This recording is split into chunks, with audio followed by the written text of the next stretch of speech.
imagen, etcétera. Entonces, si quieres, me vas conversando algo mientras probamos. Perfecto.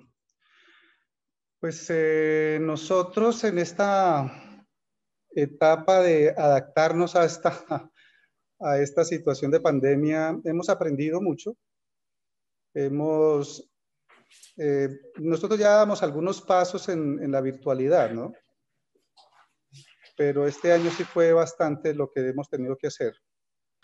El propósito, obviamente, es narrar este incidente de este año, y la mejor manera de narrarlo es justamente a través de este mecanismo, que es el que nos ha tocado apelar en general en la mayoría de las actividades que tienen que ver con la acción cultural, con lo que los proyectos del Ministerio de Cultura, apoyados por el Ministerio de Cultura y demás.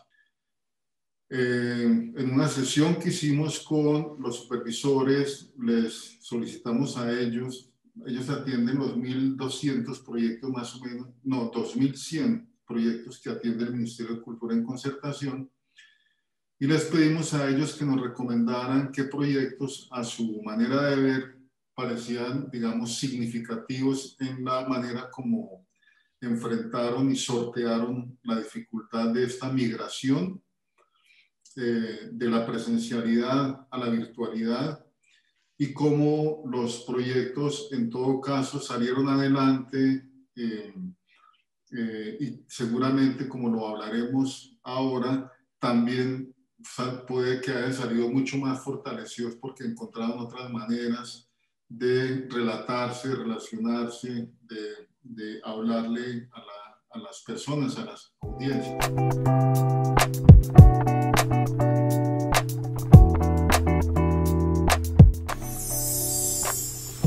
El primer espacio del Vidrio en Escena tuvo lugar en modalidad virtual con nuestro proceso de formación para mediadores. Bueno, el Museo del Vidrio de Bogotá, con las siglas MEVIVO, es una institución privada sin ánimo de lucro que nace en 2010 ante Cámara de Comercio.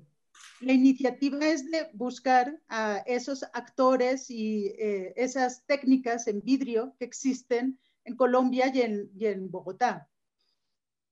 Se propende por la salvaguarda de los oficios en vidrio y museológicamente se empieza a buscar la manera de exponerlo y visibilizarlo al público. Nos damos cuenta que en Colombia es el único museo que existe relacionado, especializado con el vidrio. En Bogotá, cuando iniciamos las acciones, también nos damos cuenta que no existen museos comunitarios, y entonces en 2015 es cuando... Pero no, si en principio yo pienso que el golpe certero es arte. Gracias, Nicole. Durante el proceso de formación, se aprendió acerca de los oficios del vidrio, protección del patrimonio, el rol de los agentes culturales, experiencias y servicios culturales ofertados desde el museo. En el museo físico. Entonces, cuando hay este proceso de pandemia, lo primero que hace el Museo del Vidrio de Bogotá es comenzar a adaptarse todo a la virtualidad, y genera unas estrategias propias, no vinculantes con proyectos. Y entre esas estrategias propias es que sus agentes voluntarios reciben capacitaciones que en ese momento también llegaron de forma gratuita. Entonces comenzamos todos a explorar, ay, miren, hay este taller aquí, hay cómo dictar clase, cómo cambiar, cómo hacer, y el mismo grupo voluntario comenzó a formarse para poder replicar. Independiente, en un primer momento no estábamos enfocados en que iba a ser específico para el ministerio, sino para el museo. Para validar que las cosas no son tan fáciles como soplar y hacer botellas. ¿Cómo se virtualiza el patrimonio? Entonces, ese es nuestro punto de partida. La segunda es cómo adaptarlo a los maestros artesanos con los que estamos trabajando, a nuestra base del museo, ¿no? El tercero sería más en cuanto a la localidad. Nosotros somos un museo que está en la localidad de San Cristóbal Y todo esto nos está haciendo también que esa lejanía que tiene la localidad de San Cristóbal del centro de Bogotá, donde están todos los museos y toda la cultura, como que la virtualidad hace que sea un poquito más cercano, ¿no? Se acerque un poco más al público, se ponga más a la par de los otros centros culturales. Esta sería como una tercera. Una cuarta podría estar relacionado también con nuestro público y nuestro turismo. La forma de acercar el museo y sacar todas estas experiencias a la luz hace que el público sea más receptivo a poder visitarlo en físico o poder entender también qué es lo que tratamos de explicar cuando decimos la salvaguarda de los oficios en vidrio. Y por último, yo creo que estaría más relacionado en el tema de dar nuevas oportunidades. Estos proyectos, el estar haciéndonos estos retos, nos está abriendo las puertas, muchísimas más de las que nos pensábamos, a nuevas oportunidades. Por ejemplo, en otro proyecto pudimos hacer el Museo 360 y en él estamos incluyendo estas estaciones didácticas que han salido de este proyecto del Ministerio y las estamos virtualizando. Welcome, my name is Alejandra Lopez. I am cultural speaker of the Glass Museum of Bogotá. We are a community museum experience transcending the virtual into something real. This museum is a corporation that is responsible for safeguarding the glass heritage relics that Bogotá owns. The museum has some rooms such as the Aeneid, the Fire Room, the Glass Room and the Silic Room. ¿Cómo hacemos que el chico esté la hora conectado, hablando de patrimonio, hablando de mediación?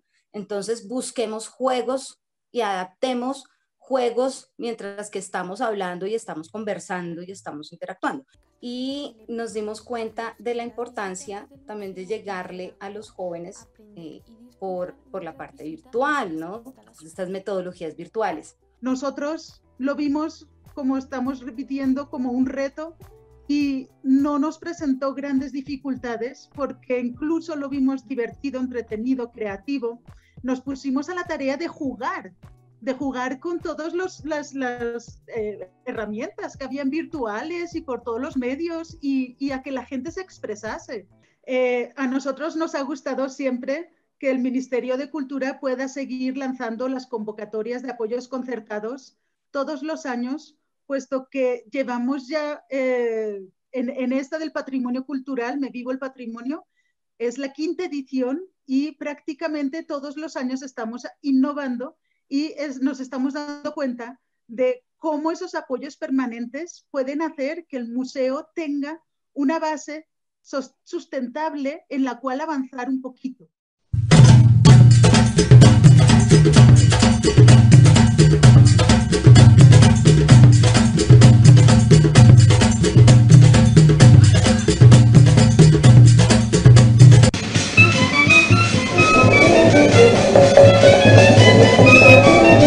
Bueno, buenas tardes, bienvenidos a este 5º Carnaval del Cuento del Festival Internacional de Cuenteros a Cuentajay 2020. Tocó hacerlo virtual, pero con todas las ganas, con la música y con todo el cariño que le tenemos a nuestro público. El Festival Internacional de Cuenteros a Cuentajay, ¿por qué?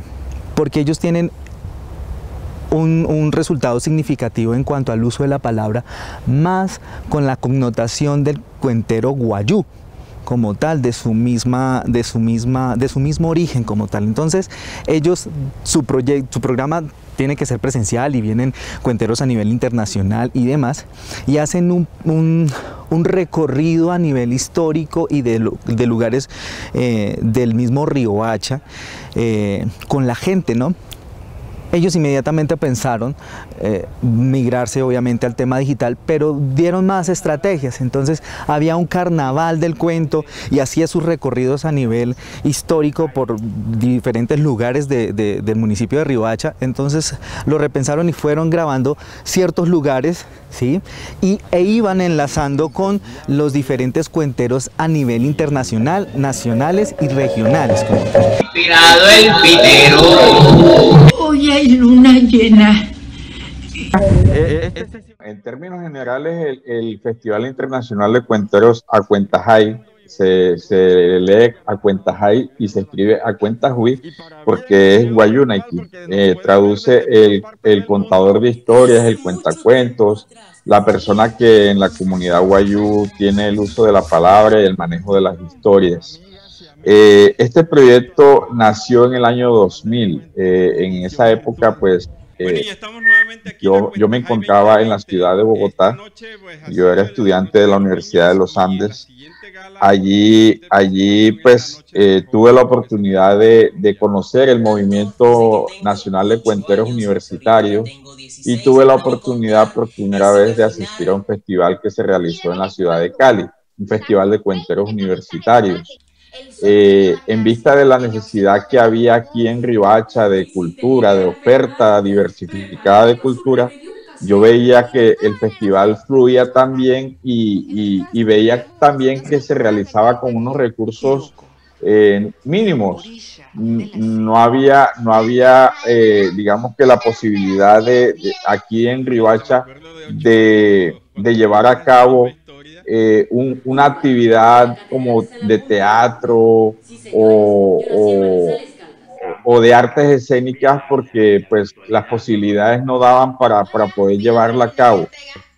Y ya confiando los amigos en eso, pues empezamos aquí a gestionar ante los entes culturales y finalmente pues con unos mínimos recursos y con el apoyo de los amigos cuenteros que nos apoyábamos en todas estas actividades, en el año 2000 pues tuvimos la primera versión del festival. Señoras y señores, este es el Acuentajay 2015. ¿Y sí? ¿Se hizo cargo de aquel muchachito? Pensado para homenajear a los cuenteros colombianos.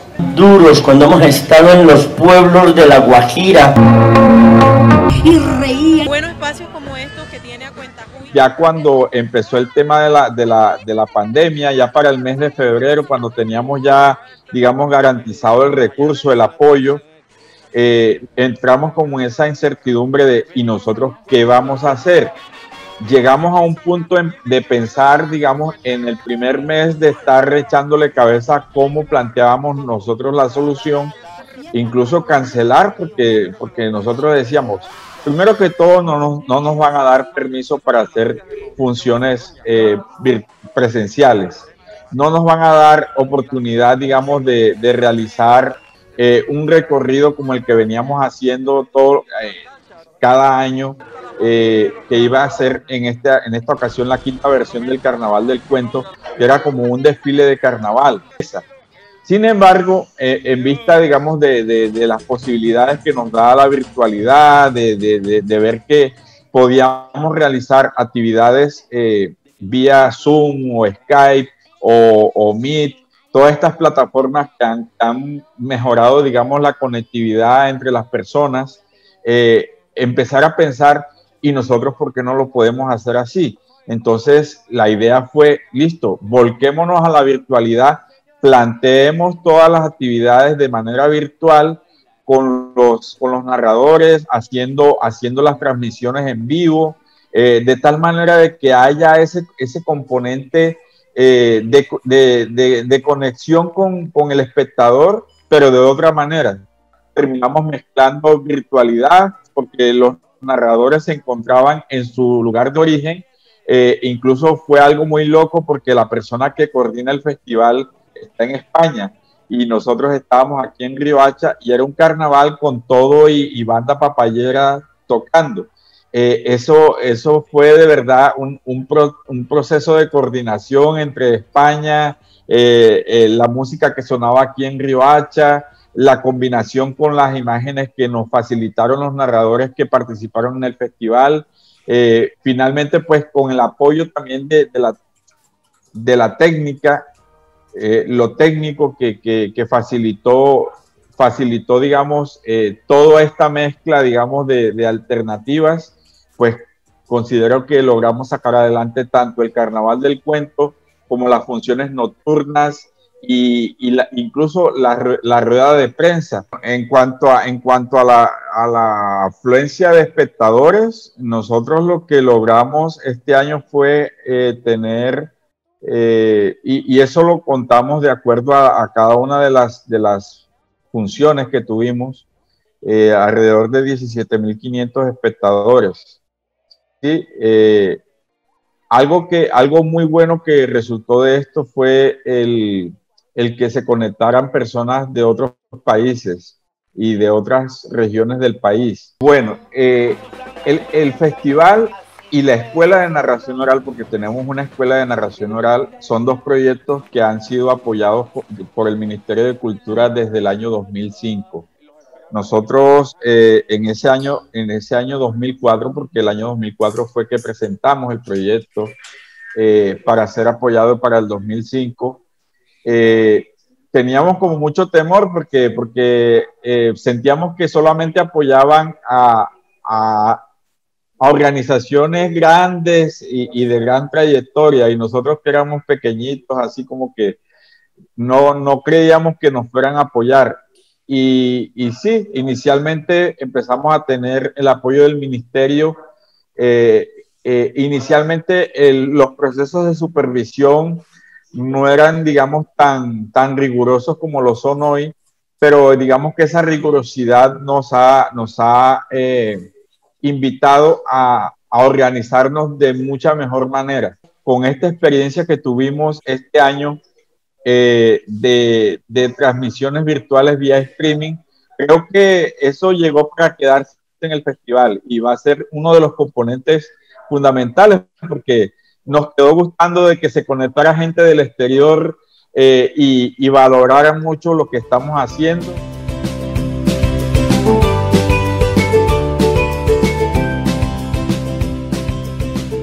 Para nosotros es muy importante que los niños aprendan esta música y conozcan los instrumentos musicales, porque los viejos están preocupados, nuestros abuelos, nuestros tíos músicos, por lo que ellos están muriendo y no hay un relevo.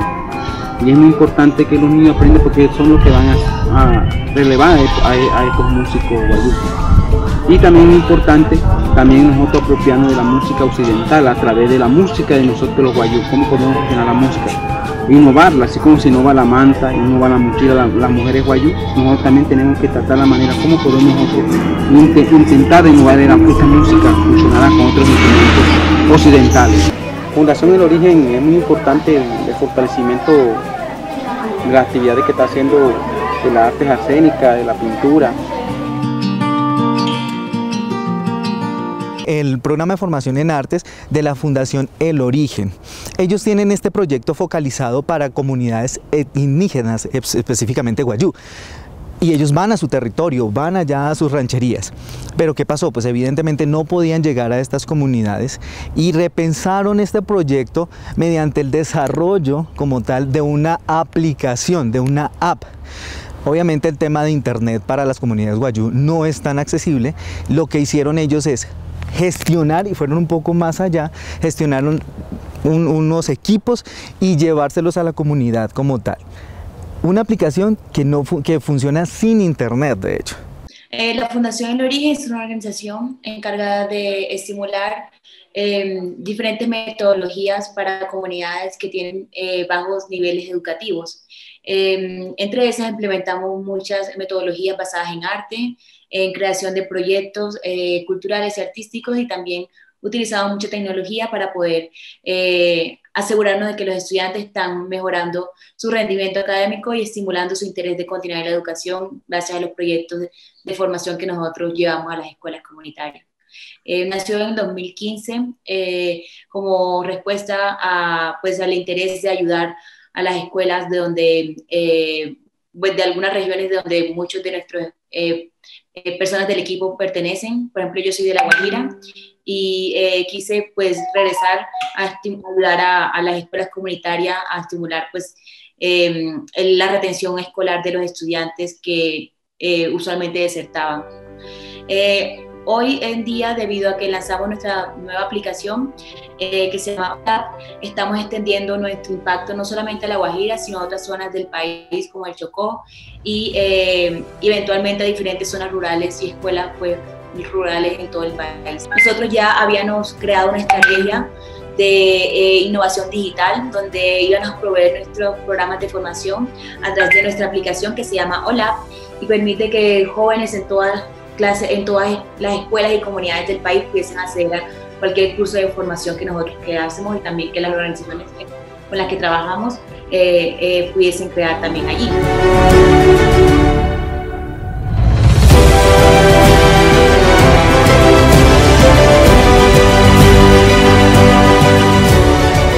La organización, bueno, la Fundación en Origen está organizada legalmente en Bogotá, pero nuestro foco ha sido durante estos 5 años de trabajo La Guajira, ya que muchos de nosotros venimos pues, de La Guajira precisamente y tienen los índices de deserción escolar más altos de toda Colombia.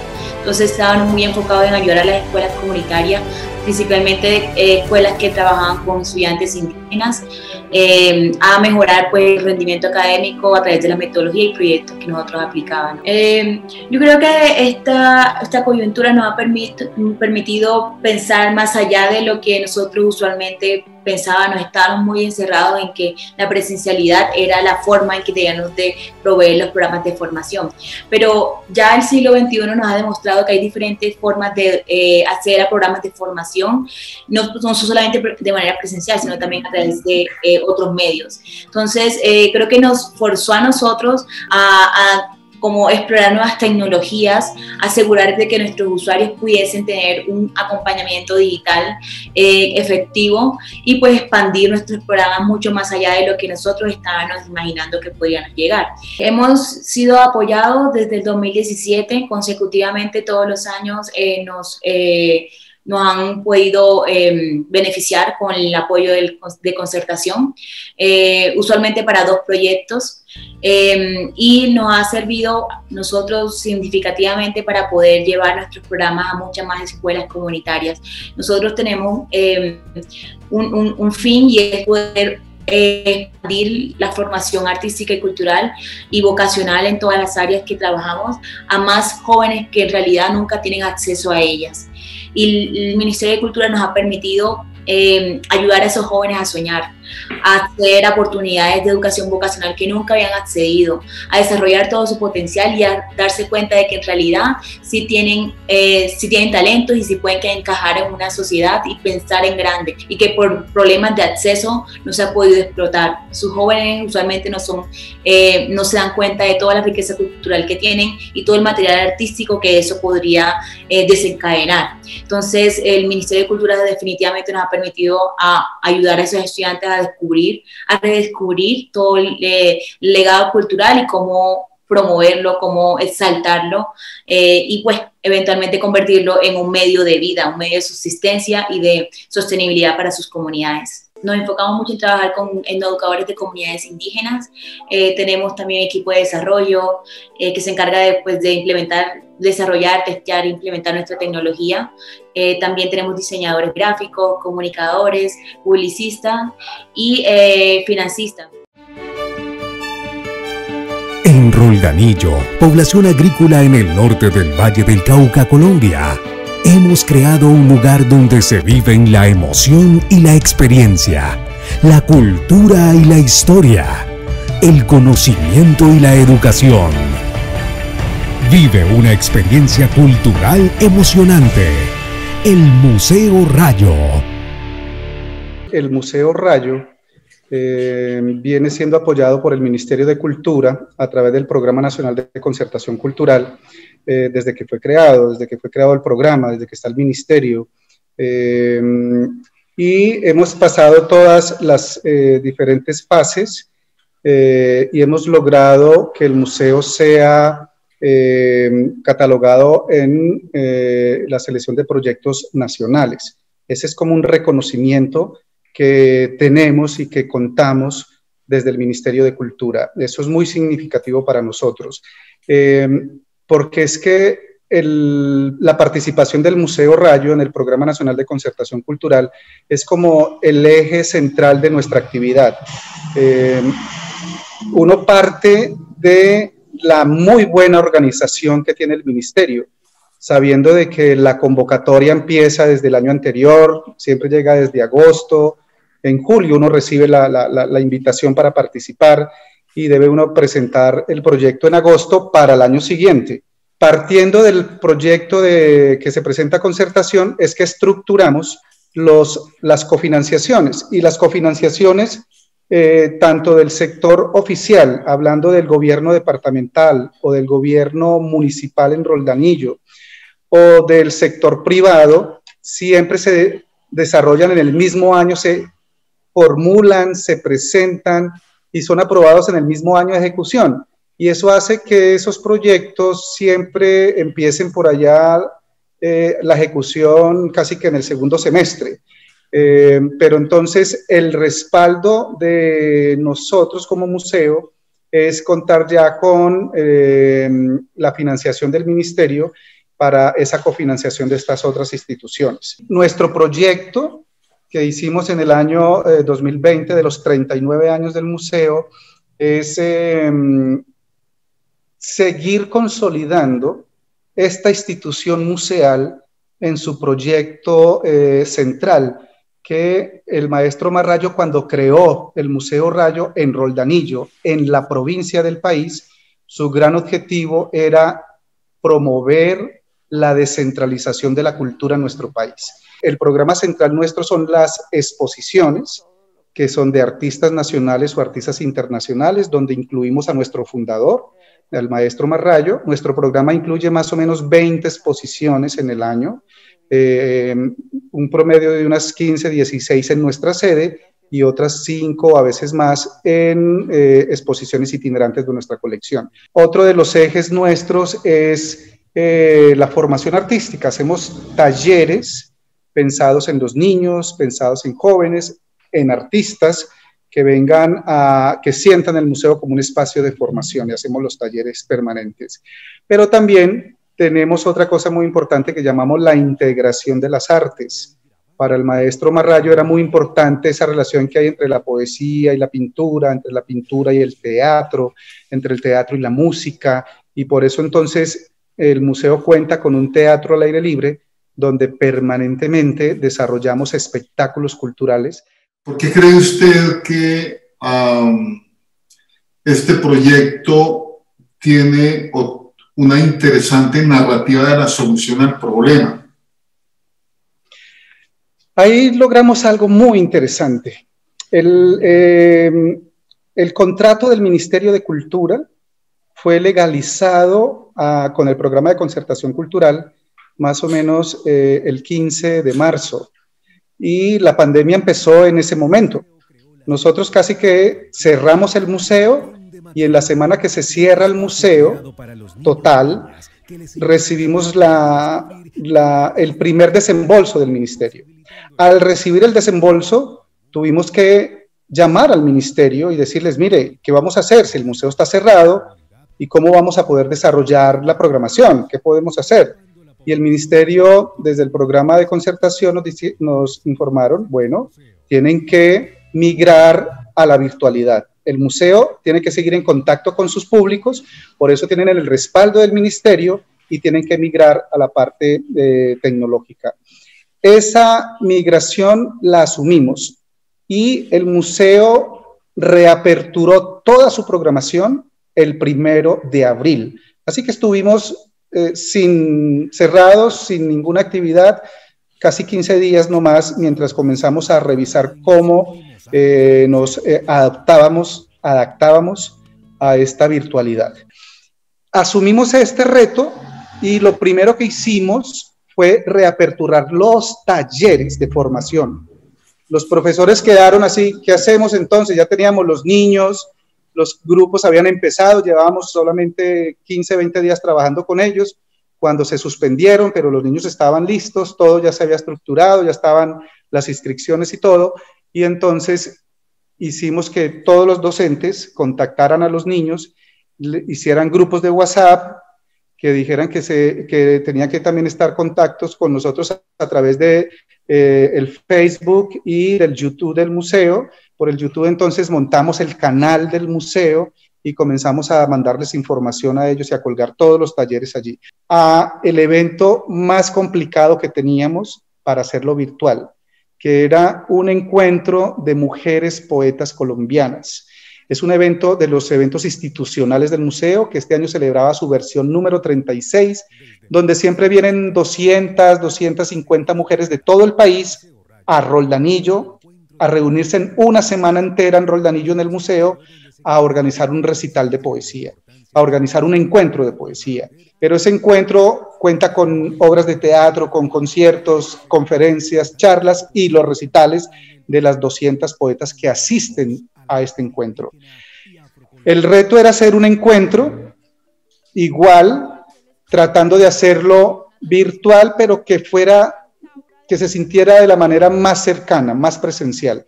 Y el encuentro no lo aplazamos, lo desarrollamos en el mes de julio, como siempre lo hacemos, del 15 al 20 de julio, una semana entera, y les solicitamos a las poetas grabar sus recitales y que nos los enviaran.